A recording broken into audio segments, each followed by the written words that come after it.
चलो ऐसा है कि एक छोटा सा बात भी बता ही देते हैं जहाँ तुम लोग फंस सकते हो। वैल्यूएशन तो हम लोग पूरा ख़त्म कर दिए, लेकिन कहीं कहीं आप लोग फंस सकते हो कैपिटल के मामले में, क्योंकि कैपिटल वाला जो बेसिक चीज़ है 11 का चीज़ है, लेकिन एक बार इसको हम चाहते हैं कि आपका कंसेप्ट भी जाए दिमाग में, ताकि आप कैपिटल निकालने कभी ना भूलो। चलिए पहले बेसिक बात करते हैं, बेसिक पे आते हैं। आप लोगों ने बैलेंस शीट तो देखा ही है, मुझे बता पाओगे कोई भी बिजनेस का जो एसेट होता है कैसे बनता है? यहां पे जो भी बिजनेस का एसेट बनता है वो कैसे बनता है? सर पैसा से बनता है। वाह, कॉमेडी नहीं करो। बिजनेस का एसेट कैसे पैसा से बन सकता है? कौन से पैसा से बन सकता है, हम ये पूछ रहे हैं। सर दो पैसा से बन सकता है। सर दो पैसा से बन सकता है, या तो ओनर का पैसा या फिर बाहर का पैसा। बहुत बढ़िया। कोई भी बिजनेस का एसेट जो है ना, यही दो पैसों से बना होता है, या तो ओनर का पैसा या तो बाहर का पैसा। दोनों का पैसा मिला के बिजनेस का एसेट बनता है। क्या क्या एसेट होता है भाई? स्टॉक होता है सर, फिर से आपका बीआर होता है सर, फिक्स्ड एसेट होते हैं सर, कैश होता है सर। ये सब कुछ कुछ बहुत सारा एसेट हो गया। हम सब एज्यूम कर लो कि 5 लाख टोटल आया, 5 लाख टोटल आया। तो तुमको हम बता दें कि ये फिक्स्ड एसेट एक तरह का एसेट हो गया। स्टॉक, बीआर और कैश, स्टॉक, बीआर और कैश, ये भी करेंट एसेट है, ये भी करेंट एसेट है ना? बाइफर्केशन कर पा रहे हो ना एसेट का? फिक्स्ड एसेट, यहां लिख दे क्या, मशीन लिख दे क्या?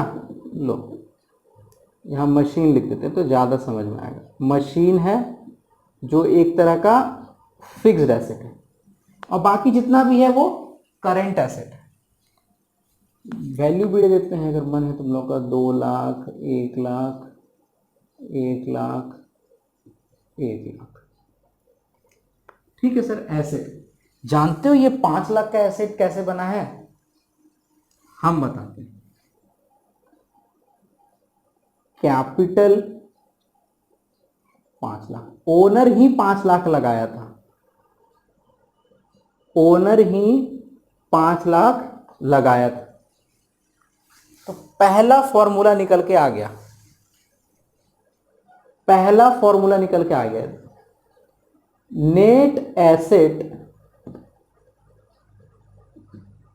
Is equal to capital. Net asset is equal to capital. क्या मैं गलत बोल रहा हूं? नेट एसेट है मेरा 5 लाख का, कैपिटल भी तो 5 लाख का है। आउटसाइड लोन है ही नहीं इस बिजनेस में, आउटसाइड लोन इस बिजनेस में है ही नहीं। क्लियर? तो पहला फॉर्मूला निकल के आ गया, net asset is equal to capital. Formula याद नहीं करो, समझो, जितना टाइम लगेगा। अब हम थोड़ा सा ट्विस्ट करते हैं, अब हम थोड़ा सा ट्विस्ट करते हैं। कैपिटल लगा है 2,50,000, क्रेडिटर 1,50,000 और बीपी 1 लाख। इन दोनों को करेंट लायबिलिटी बोला जाता है, ये आप जानते हो। देखो अब देखो क्या ट्विस्ट किए। एसेट है सर 5 लाख का, लेकिन ये 5 लाख एसेट कैसे बना है? ओनर का पैसा लगा है 2.5 लाख रुपया, और ये सब क्या है? करेंट लायबिलिटी है, बाहर से लिया हुआ पैसा। ये सब क्या है? करेंट लायबिलिटी है, बाहर से लिया हुआ पैसा। अब मान के चलो कैपिटल निकालना है, अब मान के चलो कैपिटल हमको पता करना है, तो एक और फॉर्मूला भी तो हो सकता है सर। क्या फॉर्मूला हो सकता है? Capital is equal to, capital is equal to fixed asset plus current asset मतलब total asset sir, minus current liability. Fixed asset कितना है भाई? फिक्स्ड एसेट 1,00,000, करेंट एसेट कितना हो गया? 2, 3, 4, तो 5,00,000 ही तो हो गया। ये दोनों को टोटल एसेट बोल सकते हैं कि नहीं? 5,00,000 में से तुम हटा दो 1,00,000 और 1,50,000, तो कैपिटल तो निकल ही जाएगा। दूसरा वाला फॉर्मूला भी तुम लोग सीख गया। एक तुम लोग अकाउंटिंग इक्वेशन पढ़ा था जहां पर कैपिटल का बेसिक जो फॉर्मूला होता है, capital is equal to asset minus liability. ये भी बहुत मजेदार है। ये देखो कैसे हुआ, capital is equal to asset minus liability. Total asset बोल रहा है ये 5,00,000 टोटल एसेट, और ये जो लायबिलिटी एल देख रहे हो ना, ये जो एल देख रहे हो ये आउटसाइड लायबिलिटी है, तो कैपिटल ही ना बचेगा। देखो हमको जितना तरीके से बताना था बता दिए, ठीक है।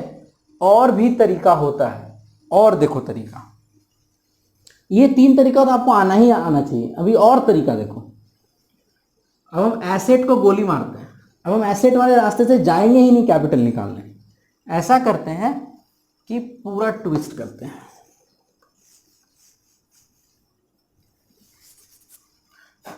बिजनेस का 5,00,000 का एसेट बना हुआ है। देखो कैसे बना हुआ है। ओनर लगाया था पैसा इसमें 3,00,000। बिजनेस के लायबिलिटी साइड में पीएल है 1,00,000, रिजर्व है 50,000 और क्रेडिटर है 50,000। एक और फॉर्मूला देखो, मुझे बता सकते हो ये पीएल पे किसका हक है? इस प्रॉफिट पे किसका हक है? किसको लास्ट में ले जाता है? सर ओनर ही ले जाता है। कैपिटल के साथ ऐड कर देते हैं ना नेट प्रॉफिट। हाँ, इस रिजर्व पे किसका हक है? ओनर का ही हक है। तो हम बोल सकते हैं कि नहीं? चौथा नंबर, कैपिटल कैसे निकलेगा? जो गिवन कैपिटल है वो है ना ओपनिंग वाला, उसमें पीएल का जो बैलेंस है वो और रिजर्व तीनों जोड़ देंगे तो पता चल जाएगा कि ओनर का पैसा कितना लगा हुआ है। तो इतना तरीके से हम लोग कैपिटल निकाल सकते हैं। ये आपको बताना था बेसिक चीज़ें, इस पर कोई क्वेश्चन नहीं है, खाली बीच बीच में हेल्प होगा आपको। ये एक बार और पढ़ाएंगे। आप लोग का एक बुक है एनालिसिस ऑफ फाइनेंशियल स्टेटमेंट, तो वहाँ भी पढ़ा देंगे, इसलिए आप लोग चिंता मत कीजिए। चलिए आगे चलते हैं। कैपिटलाइजेशन मतलब वैल्यू मेथड तो मेरा खत्म हो गया, वैल्यूएशन खत्म हो गया। अब थोड़ा सा क्वेश्चन करेंगे। और आपको एक और बात मैं बता दूं, एक बार रिवीजन देता हूं कि मैंने क्या क्या कराया है। Chapter 3 change in profit sharing ratio में आपने topic 1 calculation for sacrificing gaining निकालना सीखा। हाँ सर सीख गया।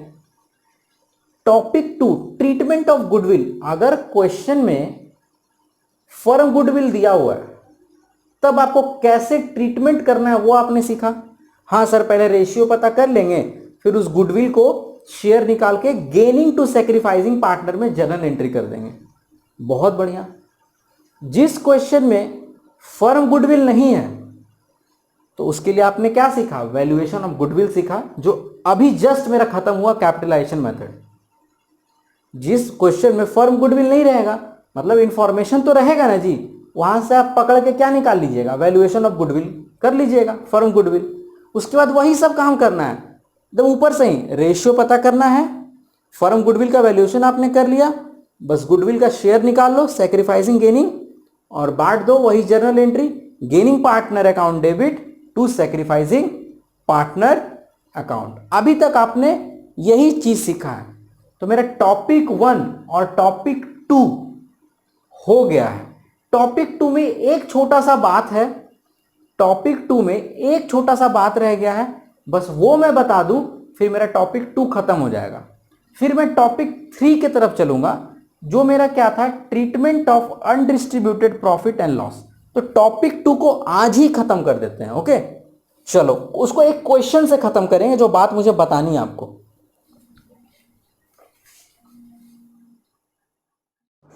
चलो टॉपिक 2 का ये एकदम लास्ट चीज मुझे बताना है, फिर टॉपिक 2 खत्म हो जाएगा, फिर मैं यही चैप्टर 3 का टॉपिक 3 स्टार्ट करूंगा। देखो क्वेश्चन क्या है, क्वेश्चन विजिबल है? वेट,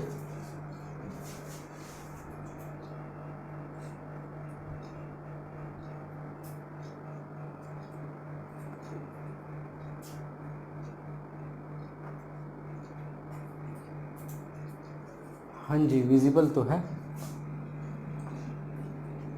देखिए X Y Z R partner sharing profit ratio 7:5:4। ठीक है, 3 पार्टनर, इनका रेशियो दिया हुआ है 7:5:4। ठीक है, बैलेंस शीट एक दिया हुआ है 31 मार्च 2019 का। कैश है 5 लाख, गुडविल 16,000। मैं आप लोग को आज एक बात बता दूं, कहीं भी किसी भी बैलेंस शीट में अगर आपको गुडविल दिख जाता है एसेट की तरफ, तो समझ लेना कि ये गुडविल कैसा गुडविल है, परचेज्ड गुडविल है।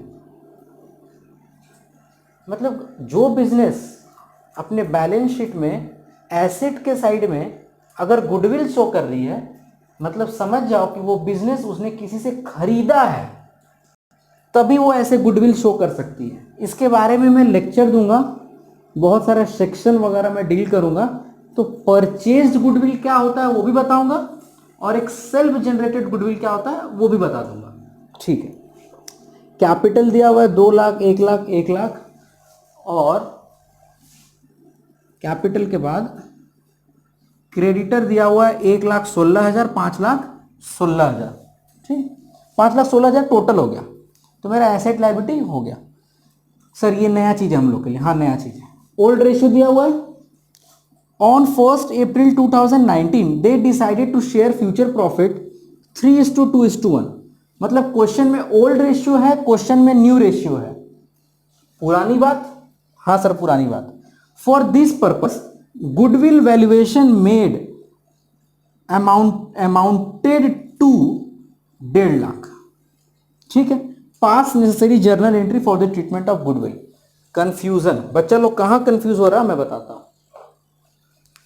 तुम ये गुडविल की तरफ अभी देखो ही मत, तुम ये बैलेंस शीट को भी अभी देखो ही मत, तो ये क्वेश्चन पुराना हो जाए कि नहीं, ये हम लोग के लिए हिस्ट्री वाली बात हो जाएगी कि नहीं। ऐसा तो सॉल्व किए ही है, जहां पर ओल्ड हो, जहां पर न्यू हो, और गुडविल का वैल्यूएशन दिया हो 1.5 लाख। ऐसा क्वेश्चन तो सॉल्व किए हैं, वैसे ही सॉल्व कर देना। पहला स्टेप क्या करना, कैलकुलेशन ऑफ सेक्रीफाइसिंग और गेनिंग, सबका शेयर पता कर लेना, देख लेना कौन पार्टनर सेक्रीफाइस किया, कौन पार्टनर गेन किया, आपको पता चल जाएगा। फिर इस 1.5 लाख का आप शेयर निकालना, क्योंकि ये वैल्यूड गुडविल है, ये पर्पजली किया जाता है। इस 1.5 लाख का आप शेयर निकालना, और gaining partner account debit to sacrificing partner में जर्नल एंट्री कर देना। ये तो सीख ही चुके हो। हाँ सर, देखो मुझे सिखाना है, वो जर्नल एंट्री खत्म हो गया, मुझे सिखाना है इसके बारे में। जिस क्वेश्चन में तुम 2 गुडविल देखो, जिस क्वेश्चन में तुम 2 गुडविल देखो, एक यहां भी है ना जी 1.5 लाख का, जिस क्वेश्चन में 2 गुडविल देखो, तो एकदम समझ जाओ कि the goodwill which appears in the balance sheet must be written off. ये गुडविल को आपको यहां से निकाल फेंकना होगा, बैलेंस शीट में ये जो गुडविल है इसको यहां से निकाल फेंकना होगा। क्लियर? तो बाकी तो तुम लोग कर लोगे जर्नल एंट्री, इसका जर्नल एंट्री मैं बता देता हूं। ठीक है सर, ये गुडविल बट जाएगा, इस गुडविल पे हक किसका है, ओल्ड पार्टनर का, ओल्ड रेशियो में। तो कैसे ये गुडविल राइट ऑफ होता है, देखो X capital account debit, Y capital account debit, Z capital account debit, to goodwill account 16,000। Asset को जब बाहर फेंकते हैं तो एसेट मेरा क्रेडिट हो जाता है। इस 16,000 को बांट दो किस रेशियो में? Old old old. 7,000, 5,000, 4,000। जानते हो ये क्या आपने किया? बीइंग गुडविल रिटर्न ऑफ, आपने बुक्स से गुडविल को उठा के बाहर फेंक दिया। तो कभी भी तुमको गुडविल अगर दिखे एसेट साइड में तो ये जर्नल एंट्री कंपलसरी है, ठीक है। और बाकी सर, बाकी तुम लोग बनाओगे। बाकी क्या बताना है? ओल्ड रेशियो आपको दिया हुआ है ना जी, न्यू रेशियो दिया हुआ है ना, फर्म का गुडविल 1.5 लाख दिया हुआ है ना, सॉल्व करो। वो तो बताएंगे नहीं हम, तो इस क्वेश्चन को तुम लोग सॉल्व करो। बस इसके लिए जो होता है वो मैंने कर दिया, बाकी तुम लोग करोगे। Calculation of sacrificing gaining, goodwill दिया हुआ है, पता करके जर्नल एंट्री पास करके निकल जाओ। चलो, ये मेरा टॉपिक 2 खत्म हो गया। कल हम टॉपिक 3 स्टार्ट करेंगे। जो लिस्ट बनाए थे ना चैप्टर 3 में, डिस्ट्रीब्यूशन ऑफ अनडिस्ट्रीब्यूटेड प्रॉफिट वाला है ना, अब वो सिखाएंगे। चलो।